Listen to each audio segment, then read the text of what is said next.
네, 오늘 함께 할 책은 은희경 장편소설 빛의 과거입니다. 이 책은 1977년과 2017년 사이를 왔다 갔다 하는 소설이에요. 주인공 김유경은 1977년에 여대에 입학해서 기숙사 생활을 하게 되고요. 기숙사에서 알게 된 사람들 사이에서 일어났던 일을 담은 소설입니다. 그러니까 1977년에 일어났던 일을 2017년에 김희진이라는 당시 기숙사 친구의 시선으로 새롭게 알게 되는데요. 같은 사건을 다른 시선으로 접하게 되는 거죠. 혹은 나는 몰랐던 그때 그 일을, 어떤 사건들을 시간이 흐른 지금에야 알게 되는 이야기들이 이 소설에 담겨 있습니다. 방금 두 명의 인물을 말씀드렸죠. 주인공은 김유경이고요. 김유경은 국문과 1학년이고요. 그리고 다른 한 명, 김희진. 김희진은 불문과 1학년입니다. 기숙사 생활을 한다고 했잖아요. 기숙사 322호에 배정받은 주인공 김유경은 3학년인 최성욱과 2학년 양혜란, 그리고 1학년인 오현수와 함께 생활을 하게 되고요. 417호에서 최성욱의 절친 송선미가 생활하면서 322호와 417호 총 8명의 사람들이 가깝게 그렇게 지내게 됩니다. 앞서 말씀드린 다른 한 명 김희진은 417호에서 생활을 하는 멤버고요. 이렇게 총 8명이 등장하다 보니까 복잡해서 다 설명을 해드리지 못할 것 같고요.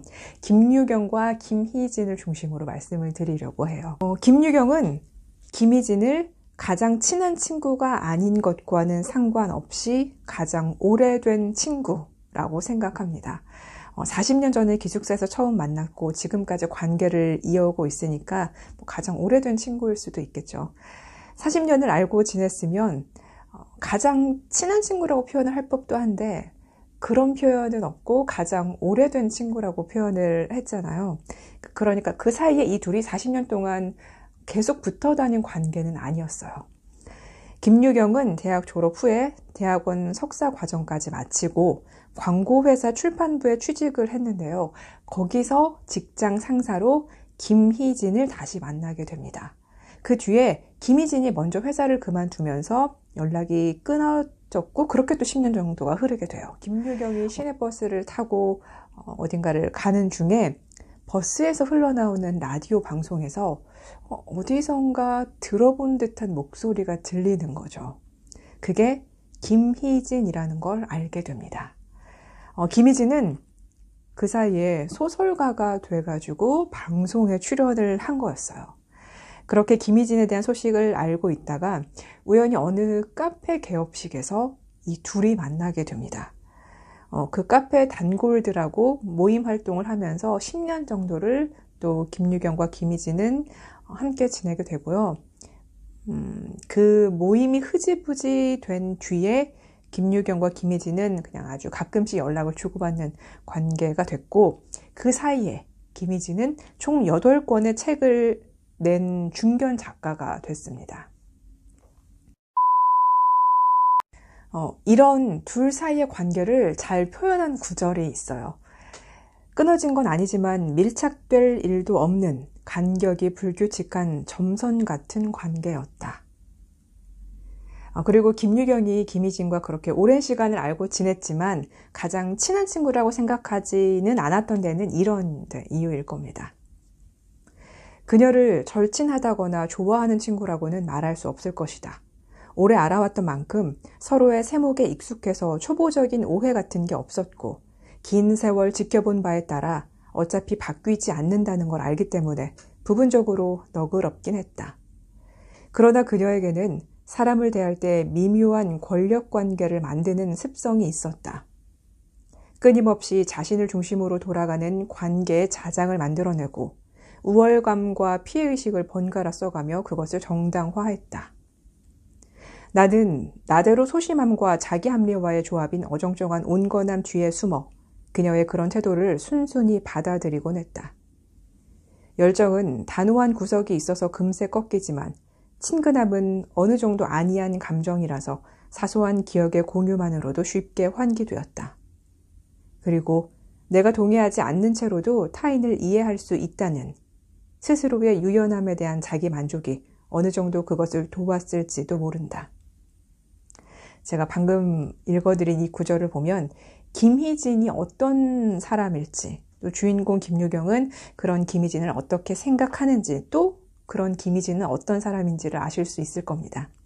이 빛의 과거는 책 전반에 걸쳐서 등장인물들에 대한 묘사, 심리 묘사, 그리고 주어진 환경에서 그들이 어떻게 행동하고 어떻게 느꼈는지에 대한 묘사가 잘 드러난 책입니다. 이 책의 첫 부분을 읽을 때는 소재나 배경이 특별하지 않아서 실망까지는 아니지만 은희경 작가의 책을 기다린 보람이 없으면 어쩌지 하는 그런 불안함이 있었던 건 사실이에요. 그런데 역시 은희경 작가님의 책은 소재나 배경이 특별하진 않지만 특별한 책으로 여겨지게 만드는 그 뭔가가 있는데요. 그게 바로 앞에서 말씀드렸던 인물에 대한 심리 묘사나 상황에 대한 묘사, 그 상황에서 인물들이 어떻게 생각하고 행동하는지에 대한 묘사입니다. 이런 심리 묘사가 책의 중반 이후에 잘 드러나는 것 같아서 읽을수록 좋았던 책이었고요. 맞아, 작가님의 책은 이런 부분이 좋았지 라고 생각을 하면서 끝까지 읽을 수 있었던 것 같아요. 은희경 작가님의 책을 이번에 소개해 드리려고 이제 작가님의 지난 책 목록을 살펴보는데 저는 한 15권 정도 읽었던 것 같아요. 분명 정말 재밌게 읽었고, 특히 이제 새해 선물이나 타인에게 말 걸기 같은 책은 주변에도 추천을 많이 했던 책이거든요. 아니, 타인에게 말 걸기는 추천을 한 적이 없었던 것 같아요. 근데 그 책은 제가 읽어보고 너무 좋아서 나만 알고 싶은 책 목록 중에 한 권이었던 것 같습니다. 그때는 정말 재밌게 읽었었던 책인데 시간이 흐르니까 어떤 부분에서 좋았는지 생각이 나지 않아서 이번에 그 빛의 과거를 읽고 나니까 과거의 작가님의 책들이 다시 궁금해져서 한번 다시 읽어봐야겠다라는 생각이 들었어요. 생각나는 건 은희경 작가님의 책을 읽고 나면 그 책에 꽤 많은 밑줄이 그어져 있었고요. 그 밑줄들은 인물들의 심리를 잘 설명해주고 묘사했던 부분들에 제가 밑줄을 그었던 것 정도만 생각이 나네요. 다시 책 이야기로 돌아오면 스포일러라고 할 것까지 그렇게 거창하게 말할 것까지는 없지만 소설책을 재밌게 보시기 위해서는 이제 많은 정보 없이 보시는 게 좋을 것 같고요. 말씀드리고 싶은 하나는 이제 소설가가 된 김희진이 쓴 소설이 있어요. 제목이 지금은 없는 공주들을 위하여 라는 제목의 소설인데요.